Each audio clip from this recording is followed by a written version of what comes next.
Hi guys, welcome back to this week's edition of The Big Interview. This week we're very lucky to have Maisie Baker, who is a former FirstPoint client, a women's soccer player at the University of Miami, a Division One powerhouse in the States. Maisie, thank you very much for coming along today. That's all right. Thanks for asking me to be a part of it. Well, it's our pleasure. How's things going just now during lockdown? Are you working from home? Yeah, I'm quite lucky. I've been working from home the whole time, and we've just started going back into the office one day a week. So it's nice getting a little bit of normality back. And I'm so grateful that I've been able to work and keep busy during this crazy time. Yeah, it's been a difficult time for sure. Maisie, let's go back to the very start for you. When did you first start kicking a football? What would you say your early memories were of being a footballer? Early memories, I'd say, were year four. My best friend's dad started a team, and yeah, I just started going with them once a week, really, and then it just progressed from there. After a few years, I went to an Aston Villa summer school camp with my brother just for fun, really, and that was when I was so young. And what sort of made you continue playing at that early age? Did you have any role models at the time back then? Um, I wouldn't really say it was role models, to be fair. I think it was more my dad's excitement that I was just so into it from such a young age. And I think he just enjoyed taking me to training and being part of football again, really. So I think it was him that sort of motivated me to keep going. And you played with Aston Villa before you went out to the States. What would you say when you were playing with Villa? What made you think, well, I think I should maybe take my football to the next level and potentially pursue a scholarship in the States? Um, I think I just loved it so much, and it had already given me so much confidence just in different aspects of life, really. And then as I was sort of doing my A levels, I was thinking, what am I going to do? Am I going to go to university, and how hard is that going to be to keep going to football 3 times a week in England and complete a degree? So I think as we started thinking about what I was going to do at the next level, the opportunity in America to study and play football at the same time was just massive, really.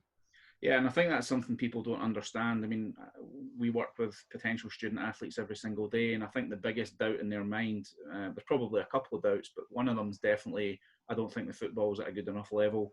And secondly, the big misconception that they don't have to study. It's just a football holiday that are going on. Yeah. Can you elaborate a little bit on that and just what made you think, yes, I want to study and play football at the same time?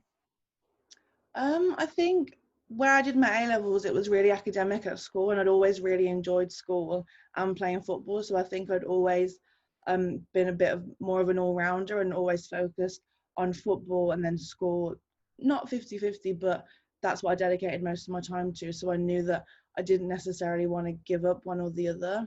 So I was applying to university as my friends were really in England, and I didn't really get my top choices that I wanted from my A level results. So the opportunity to be able to use football to sort of get into a top university was just the main reason, really.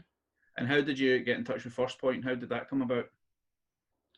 I can't remember really. I think my dad was obviously really keen as well, and my mum was the complete opposite. She didn't want to send me all the way to America, but my dad knew the opportunity was there. So I think we just started digging around, really, because when we first started looking, it's just like a minefield. There's so many different universities, and obviously you don't know anything Yep. about the different leagues and the standard there. So I think probably just from Googling and Facebook, we found First Point and got in contact with someone there. So you went through the process, you went through the recruitment stage, the promotion stage, and everyone's dream going through this is to end up at a Division One school. You and I are very lucky that we have done that. Yeah. Tell us a little bit about the University of Miami. I mean, it's a world famous university. Tell us a little bit about life on and off the park, the facilities, the social life. Let the viewers into an insight into that. Yeah, so it was just crazy, really. Well, me and my dad were lucky, so we got to go on an official visit. So we went out and visited the University of Miami and Florida Gulf Coast, so which are two amazing schools. And I think we couldn't have prepared really for what we found. Like when we went to Miami, it was just literally as if you'd gone to the Man City's men's training ground, like the facilities, the Mm. massive just physiotherapy room and all the athletes there. Even when I started, it's developed so much. Like now there's a huge indoor facility that the American football team use and the girls use. And I think just having that level of professional equipment and facilities on campus was just, we couldn't have expected it really, what we found. Yeah, you don't get better than NCAA Division One. There's that's a fact. And in terms of the infrastructure in place, it is on par with the top professional clubs in the world, really. In terms of the standard of football you were playing, Maisie, how would you compare that to perhaps Villa before you left, and maybe an overall kind of indication of what it is now? Yeah, I think obviously playing for Villa and in and out of England camps, I was already at a top level for my age really um, in England. So when I went out there, I thought it was going to just be the same, but just the intensity in America was so different. The training every day, the fitness levels, that was the main difference really. The football standard, I'd say, was on par, and it was just that next level really of the fitness and the athleticism that went alongside being in Division One. Do you want to give the girls and the guys who are listening in here an insight into what a daily schedule would look like for you? Yeah, so when I first got there in August, it's a bit different. We went straight into pre-season. So pre-season consists of a really intense 2 weeks of training in the morning. About 6:30, 7:00 we'd start, and that was mainly because the sun in Miami was so hot in Yeah. August. So you'd want to start as early as possible so you could get a bit without the sun. So we'd probably do football training for 2 hours, and then we do conditioning and strength work after. So we probably spend about 4 hours on site in the morning, really. And then we'd have a rest then during the day and come back in the evening for just a technical session. That'd be the first 2 weeks. And then as school started, it'd be morning sessions mainly again, probably about 7 till 10, just football, strength and conditioning and fitness sort of spread between that. So did they switch the kind of format of the day? Because for us, we were in the gym in the morning. We were in class between sort of 8 and lunchtime, and then golf would be in the afternoon. Just because of the intense heat, did they switch it around for you guys? Were you in class in the afternoon? Yeah, I think that was one of the main things because we were always outside on the field. So, and I think it was just a bit easier to get it all done in the morning. So when the days that we did strength and conditioning, we'd go from the field and then straight in and do the strength and conditioning, and then we'd have the classes then for the rest of the day. Okay. I know you've been graduated over a year now. Looking back to last year, what would you say the main differences would be in Maisie Baker last year compared to 4 years ago? um, I think when you go through that experience, you just learn so much about yourself, really, and it's so demanding. And I think the strength to get through that and just a sense of team around you just makes you a better person, really, working with people every day. Mm-hmm. And then, yeah, just a lot stronger. What was the kind of standout highlight that you'll always remember of your 4 years there? This is an easy one because it was when we beat Notre Dame in overtime. And obviously the ACC is like the best soccer league. So we were always like lower mid-table, but we always fought in every game right till the end. Mm-hmm. And Notre Dame, we managed to hold to a draw till overtime, and we just got that last goal, golden goal. And that was just insane.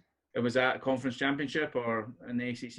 That was just in the ACC, and then because we'd won that game, it meant that we got into the ACC tournament. So that was Okay. like our best year. That was my second year. A little birdie tells me you were lucky enough to meet David Beckham in your time out there. Do you want to tell us a little bit about that?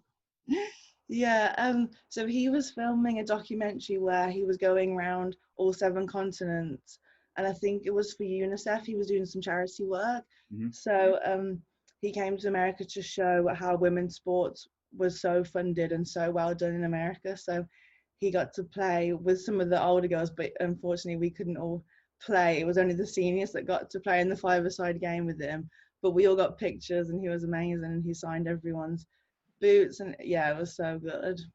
I think he's a really relevant character in this kind of college sport, certainly for soccer, because I think you would agree soccer really boomed in the States once David Beckham ended up going over. You know, I think it was maybe undervalued perhaps. He has really brought soccer in the States to the fore.